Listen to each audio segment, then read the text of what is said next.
U.S. Appeals Court rules guardians can sue Google for tracking children's YouTube activity without consent. Annual MAS-ICNA Convention of Muslims held in Chicago. European Union Commission is committed to fight Islamophobia but continues to lack coordinator. Israel's far-right government sworn in as Jordan's king warns of an Intefadah. Indian government seizes Kashmiri properties worth millions. Australian cricketer Usman Khawaja says he was harassed for being Muslim.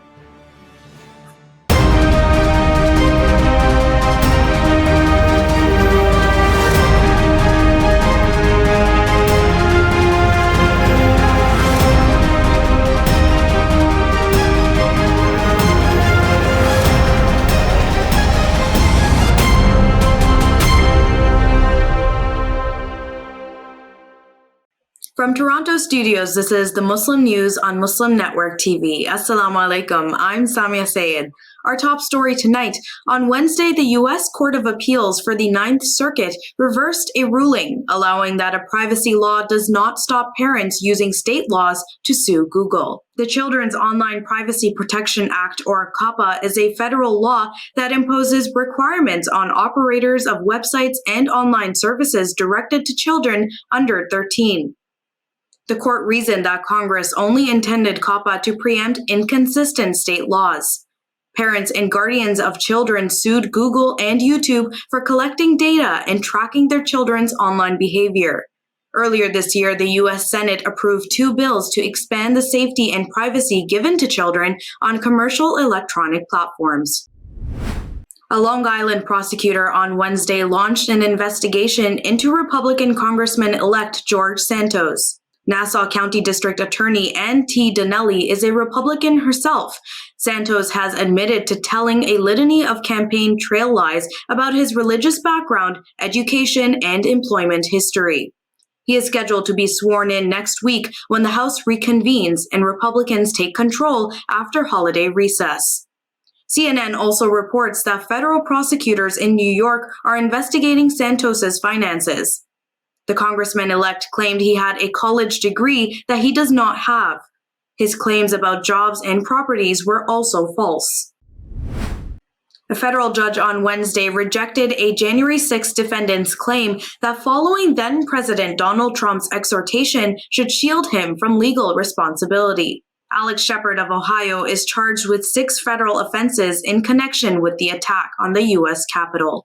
He has pleaded not guilty to all of them. Shepard argued that he believed Trump ordered patriots to enter the Capitol and fight like hell to stop the steal. U.S. District Court Judge John Bates, an appointee of former President George W. Bush, wrote Wednesday that he rejected his argument. Popular video sharing app TikTok will not be allowed on official devices used by the House of Representatives and their staff. The Office of Cybersecurity has deemed the app to be a high risk to users due to a number of security risks.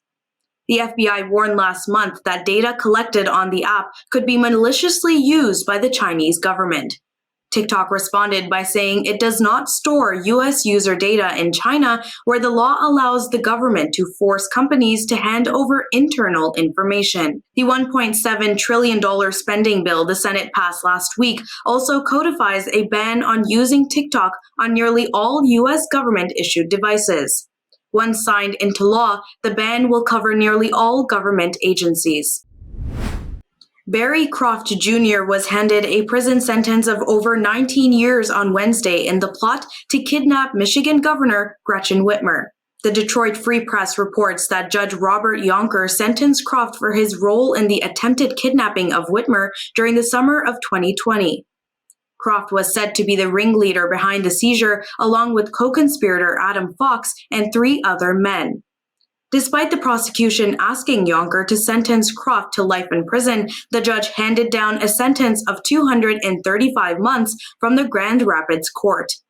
It is the longest time period received for any of the men involved in the plot. The annual MAS-ICNA Muslim Convention was held in Chicago, December 26 to 28. The 3-day conference is held at North America's largest fair and exhibition hall, McCormick Place. The theme this year was Islam and Modernity, Challenges and Opportunities. Thousands of Muslim families gather from around the U.S. to revive their faith and focus on the challenges faced in today's society. Anadolu Agency reports that the number of attendees has successfully grown from 1,500 in 2001 to over 25,000 in the recent years.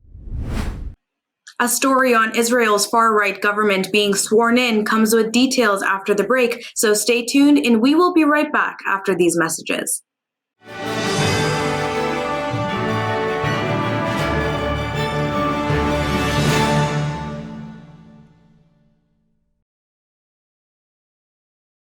Despite the development of a COVID-19 vaccine, millions around the world will not have access. We need a vaccine that's free and available to everyone, everywhere. It's time for a people's vaccine. If I could be you, and you could be me for just 1 hour. If we could find a way to get inside each other's minds. Walk a mile in my shoes. Walk a mile in my shoes. Well, before you abuse, criticize, and accuse. Walk a mile in my shoes. There are 16 million children struggling with hunger in America. That's 1 in 5 daughters, sons, neighbors, and classmates who don't know where their next meal is coming from. Yet billions of pounds of good food go to waste every year. It's time we do something about it. Feeding America is a nationwide network of food banks that helps provide meals to millions of kids and families in need. Visit feedingamerica.org to help them feed even more. Together, we can solve hunger. Together, we're feeding America. Assalamu alaikum. This is Imam Malik Mujahid in Chicago. Just like you, I was moved by that Allahu Akbar lady.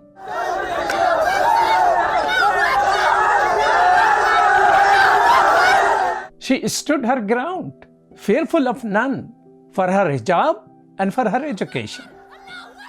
Sisters and brothers, Indian Muslims are facing a genocide. India does not care for Muslim protesting, but it does care for the world opinion. Therefore, we must push the United Nations. The UN has a responsibility to protect. They must prevent genocide. Please sign this UN petition now. Get others to sign. It will help. Trust me, it will help. We need 1 million signatures, brothers and sisters. Please sign now.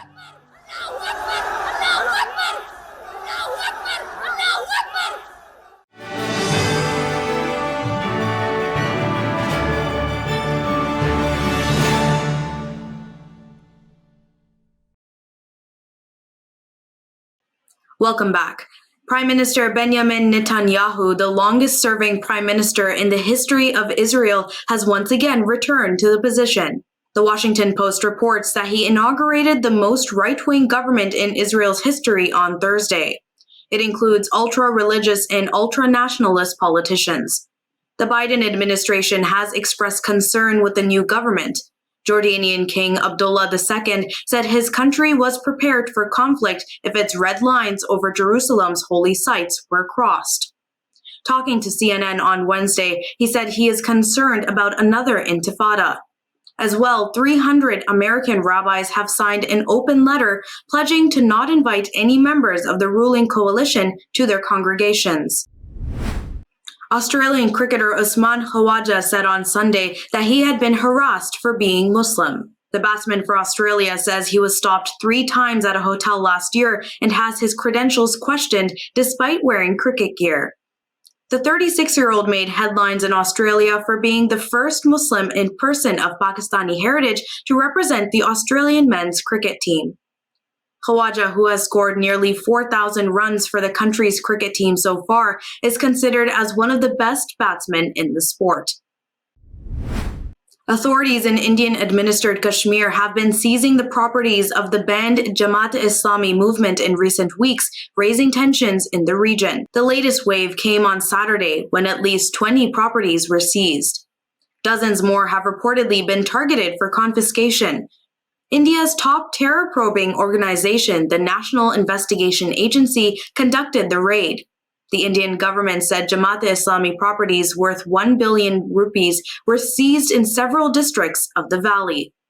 India banned the movement for 5 years under anti-terror laws in March 2019. Jamaat-e-Islami refuted the allegations, saying it was a religious organization with no connection to the decades-long militant resistance in Kashmir. India has been staging raids under the increased authority it received when the Indian government revoked Kashmir's limited autonomy in 2019. Russian President Vladimir Putin on Wednesday signed an executive order banning the sale of Russian oil exports for 5 months to specific countries. These are the ones that implemented a fuel and energy price cap on Russian oil in response to the war in Ukraine. On December 5th, G7 nations and Australia said they had agreed to a $60 per barrel price cap on Russian seaborne crude oil. The Kremlin said that this was in violation of international law. Russia said G7 shipping, as well as insurance and e-insurance companies, will also be prohibited from handling Russian cargoes of crude oil around the globe, unless it is sold for less than the price cap. Maulvi Abdul Hamid Ismail Zahi has emerged as the most prominent Sunni leader in Iran. He once backed Iran's ultra-conservative president Ibrahim Raisi, but he is now known for his anti-establishment speeches. Ismail Zahi has sided with protesters as mass demonstrations and deadly repression have thrown the country into turmoil since September. Those protests were in response to the death of an Iranian Kurdish woman, Mahsa Amini, who was allegedly killed by Iran's morality police. But Ismail Zahi joined the anti-government movement after criticizing another incident. That was the alleged rape of a teenage girl from the Sunni Baluch minority community by a police colonel in the city of Zahedan. Speaking during a Friday sermon in September, he said the case had gone unsolved and the government was at fault. When prayers ended, Baluch worshippers, angry at authorities, amassed in front of a local police station to protest. Security forces responded with immediate and deadly force, killing over 80 people, including children. Since then, at every Friday prayer, Ismail Zahi has openly voiced support for protesters and sharply criticized the country's clerical system. Lawmakers have called on the European Commission to quickly appoint an EU coordinator to fight Islamophobia across the Union. Islamophobia continued to grow in 2021, according to a report by the Organization of Islamic Cooperation, or OIC. In the EU, most anti-Muslim hatred and Islamophobic incidents were recorded in France, which together with Germany hosts the highest number of European Muslims. This growing trend was recently noted by the Council of Europe, the Pan-European Human Rights Organization. In a resolution adopted in October, it stressed the need to address this phenomenon as a matter of priority. It also condemned the use of Islamophobic rhetoric in public and political discourse, particularly by populist and far-right movements. In 2015, the European Commission created the position of Anti-Muslim Hatred Coordinator, together with the Anti-Semitism Coordinator. This was to tackle discrimination across member states and coordinate integration efforts with civil society organizations. But the post focusing on anti-Muslim hatred has been vacant since July 2021, and the EU executive is still in the process of finding the right candidate, a Commission official told Euractiv. Coming up after the break is our in-depth analysis segment, so stay tuned and we will be right back after these messages.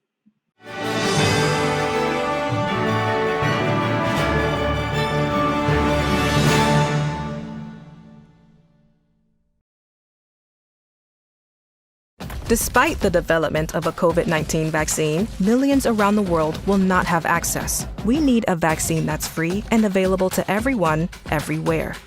It's time for a people's vaccine.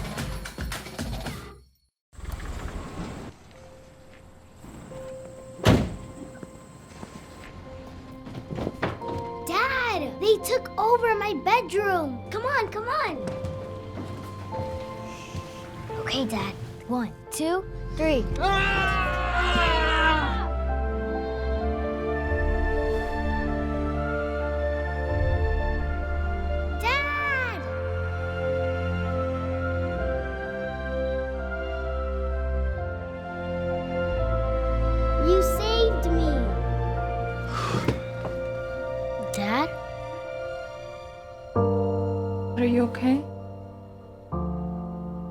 I'm fine, dear.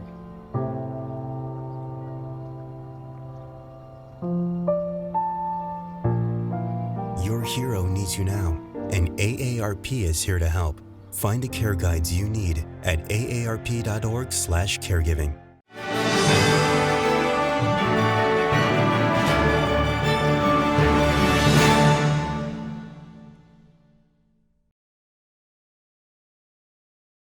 Welcome back. It's time for our in-depth analysis segment. Let's watch. Now we move to a discussion of Israel. As many of you may know, the Israeli government is holding its fifth election in fewer years than that to try to determine who will lead the next government. Benjamin Netanyahu is trying to win back power. What are the results? What's happening there? Why has the Israeli government held so many elections? And what does this mean for the Palestinian people, for their freedom, and for their pursuit of justice? To discuss these issues and more, we're happy to welcome on our very special guest, Mr. Richard Silverstein, who many of you know is an author, journalist, and he writes for Tikkun Olam, and he's been a prominent commentator on these issues for so many years. Richard, thank you so much for joining us. How are you? It's a pleasure to be with you. Thank you. Thank you.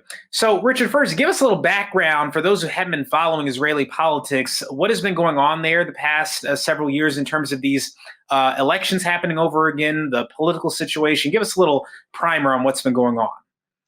Well, this is the fifth election in 3 years, and the state of Israeli politics has really been a stalemate.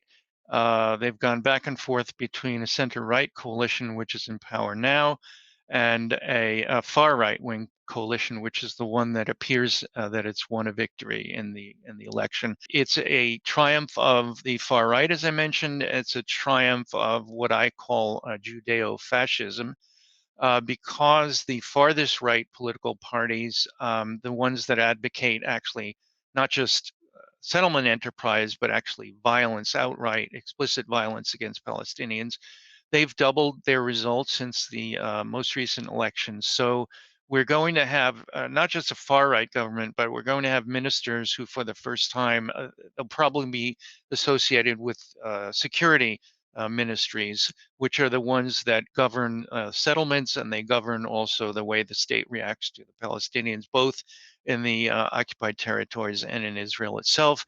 And this really means a decline in what little rights the Palestinian minority is going to have. And it really bodes ill, I think, for democracy and for the Palestinians. So, Richard, why have there been so many elections? It sounds like you're describing it's been election after election, a fight among people on the right. Who's going to be worse than Palestinians than the other person? Why have there been so many elections? And what role is Mr. Netanyahu played in these successive elections happening so quickly? Well, I think there is basically a stalemate between what I call the center right, which is sort of like fascism light, if you wish, and it advocates. The only difference between far right Likud and them is that they're a little bit softer on issues of Palestinians. They're a little bit more secular in their orientation, and they're a little less militaristic, I would say, in foreign policy. But they're so close in the level of support that that's why everything is sort of like teetered towards one or the other. Really, right now, what we have is an outright decision on the part of the electorate that they're going to go farther to the right than with the center-right coalition that's in power right now. And one thing I should add is that Netanyahu represents a unique kind of politician in Israeli politics, because he doesn't have any ideological framework. He's not religious, he's secular, but he's made this alliance with the far right, with the ultra-religious, ultra-Orthodox, and he's served so far for 15 years. This will be his sixth term as prime minister. But he doesn't really represent any strong ideological base, although his alliance with the far right sort of means all of his governments are tilting in that direction. So he's a man without ideology and a man without principle, I should mention. His only principle is to preserve his own power. And in our society, democracy is an end result is something that we're all striving for, whereas Bibi sees democracy as something that entitles him to continue his rule, his long-term rule of the country. So that brings me to my next question. The results of this particular election, Netanyahu was tossed out of power in the last election. What do you expect to happen today? What are the exit polls showing? And if it does hypothetically turn out to be Mr. Netanyahu, who might his partners in government be? And on the flip side, if for some reason it's not him, it's Mr. Lapid or the other party, who might their partners be? And tell us about that. Well, the exit polls, the polls prior to the election showed the far-right coalition winning 59 votes, and there's 60 in the Knesset. So anybody who wins an election has to have 61 seats. The exit polls actually are giving him 2 extra seats from the prior ones.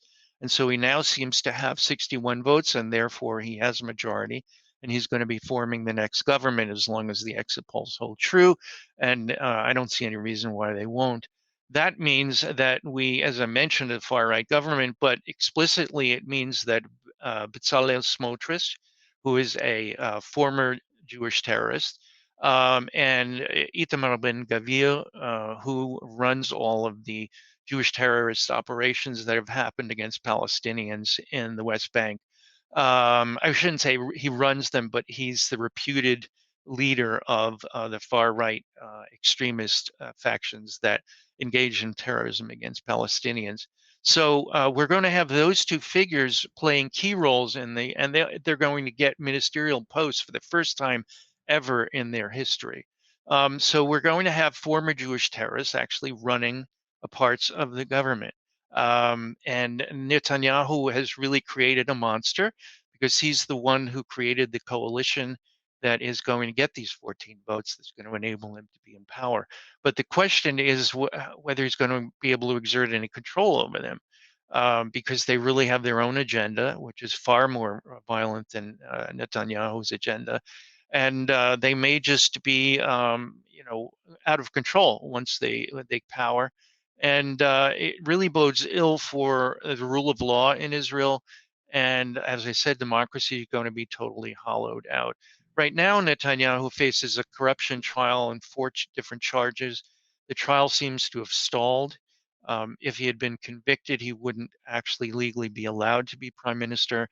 It appears with its new majority, he'll be able to pass laws that actually end the trial and give him impunity. So Israel becomes a state that no longer has a rule of law and no longer has democracy, and in which Judeo-fascism really rules.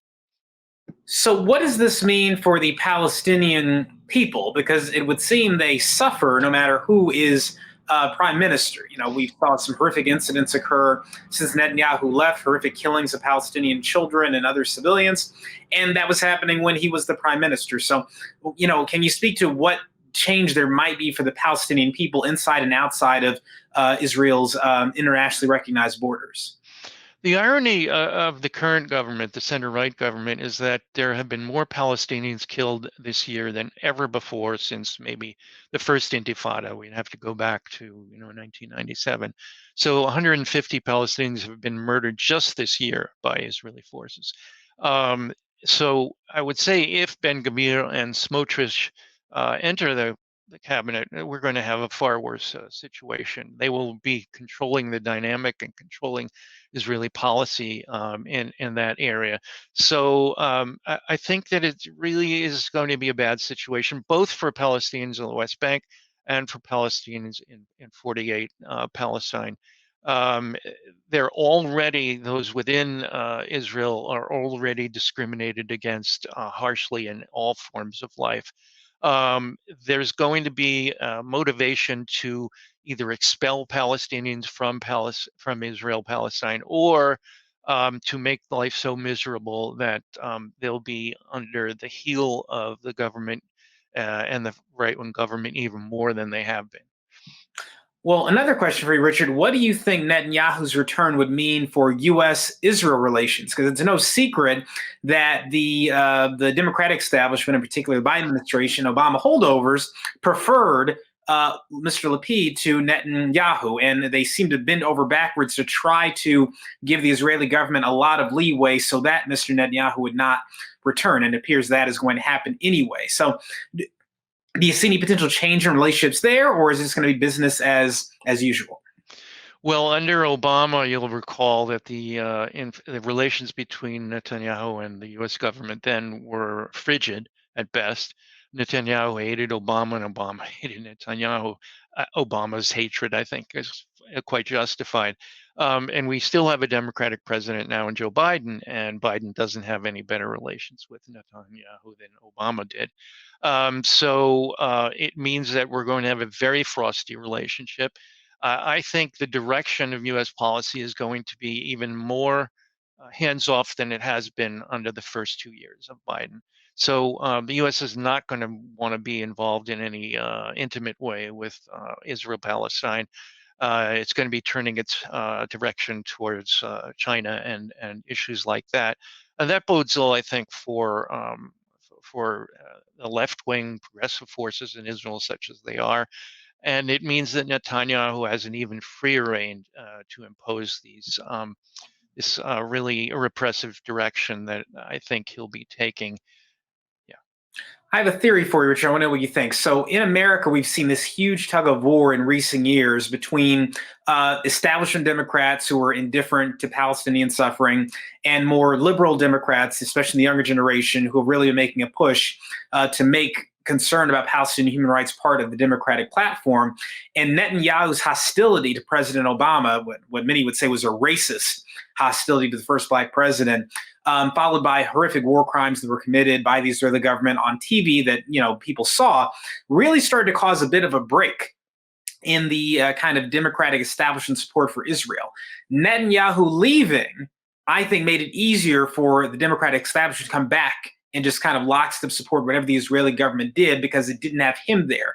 Do you think his return might actually make it harder for that sort of unity to be maintained? Might his return and the negative feelings about him among liberals actually make it easier for Palestinians to make their case in this country for freedom, for justice, for a change in U.S. foreign policy?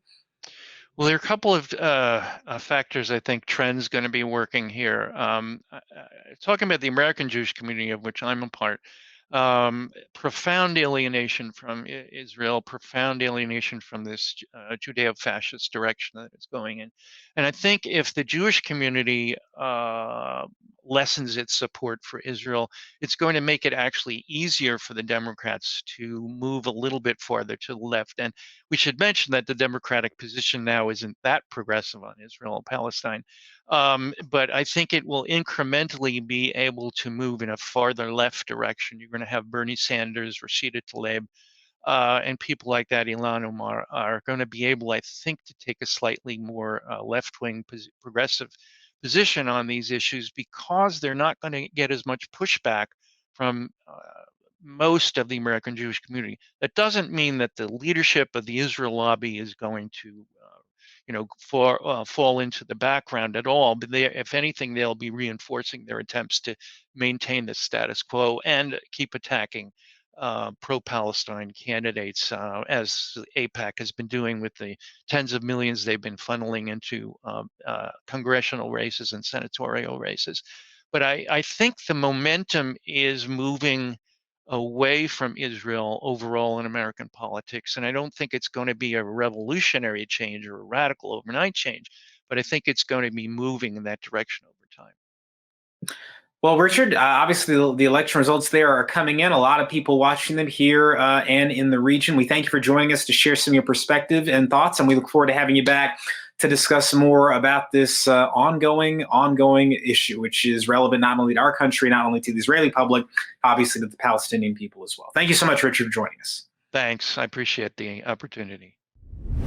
That's all from our Toronto studios tonight. Thank you so much for tuning in. You can find previous episodes and more on our YouTube or Facebook. For more content, keep watching Muslim Network TV or visit muslimnetwork.tv. Assalamu alaikum and good night.